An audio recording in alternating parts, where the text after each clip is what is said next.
Summertime and mental health can be a double-edged sword. While longer days and sunshine often boost mood, the season also brings unique stressors that can affect emotional well-being. So, how do you balance that sword? Today, we're joined by our friend, Dr. Jessica Britt-Thomas with Wellstar MCG Health. She's here to help us better understand how we can navigate summertime and mental health put together. Good to see you. Thanks for joining us again. It's always a pleasure.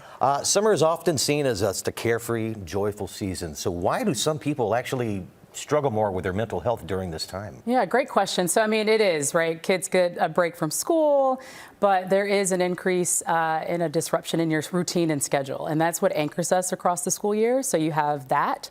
So changes in your sleep patterns. And then we also have these social pressures to have a good time, enjoy life, go on vacations, which can contribute to more financial strains. Oh, yeah. Yeah, absolutely. Well, what are some common mental health challenges that show up during the summer months? Yeah, so just mentioning again the idea of having to pay for vacations, go on trips, childcare, that's a huge thing, right? You're used to kids being in school and now you need something for them to do. And then also the idea of this body imaging comes up because we're posting a lot more. We're at the beach, having a lot more revealing clothing on. And so, you know, you're starting to compare how are those New Year's resolution goals working out for me right now? So it can create some anxiety and stress for some of us. Yeah, no guns out for me this summer. No guns out, yeah. That's all dad bod. Thank you very much. Let's talk about the temperature. Obviously, the heat is on for the summer, and it's really hot lately. The rising temps and heat waves, can that affect our mood? Absolutely. So it definitely correlates with increase in agitation, irritability. Some of that could be a lack of what you're not doing. So maybe you're not staying hydrated across the day. Again, mentioning sleep. So the the days are longer. So that sleep cycle, sleep-wake pattern is a little off. We don't quite know when to go to sleep and when not. And for some of us, for instance, with bipolar disorder, that can change a destabilization in our mood. And so there's a lot of different things that are impacting that.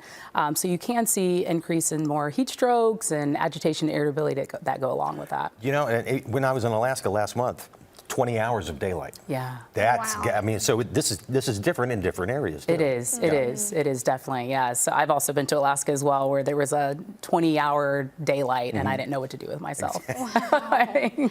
Well, what role does social media play in summer mental health, especially for teens and young adults? Yeah, so again, I think that there's a lot more downtime. There's a lot increase in screen time. And so we're comparing. We're online comparing. There was a study back in 2019 that showed teen girls were particularly impacted by social media, just comparing body imaging, as I mentioned earlier, societal pressures. And then, as you guys mentioned earlier, the climate change discussion. And that's a big thing that's being heavily searched and discussed right now on social media. We've talked about all this that's affecting us. What can we do to protect ourselves during the summer? Give yourself some grace. You want to have some structure, but have some flexibility into it. For parents, if you can somewhat keep your kids on a similar routine and a pattern, going to sleep, waking up, that will help with this next month. It's August, back to school. That will kind of help with that transition.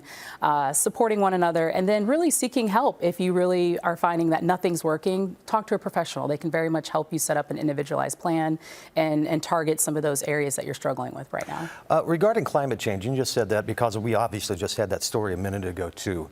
For our area, have you seen an uptick in people's mental stress and anxieties since we're talking 8-9 months ago since the hurricane? I think what I personally have seen has been more shock reactant in terms of what to do. I definitely saw a lot more increase with the COVID in particular, but I do think that because we went through COVID and then we had the hurricane, for some of us that did add an extra layer of stress and anxiety. Not necessarily around the climate itself, but I think the impact, the financial strain that it put on everyone in terms of what to do, because we were largely unprepared. Almost like adding insult to injury. Yes. This is what you're doing. Okay. Yeah. Great things to keep in mind here to keep yourself mentally healthy during the summertime, and stay hydrated. I think that's the biggest thing we've been saying all summer long on this show. Stay hydrated. And eat your meals. Sometimes we lose that appetite in the summertime because it's so hot. Make sure we're still getting enough. Our body still needs the same amount of fuel, same amount of carbs and proteins across the year. That doesn't change. Right.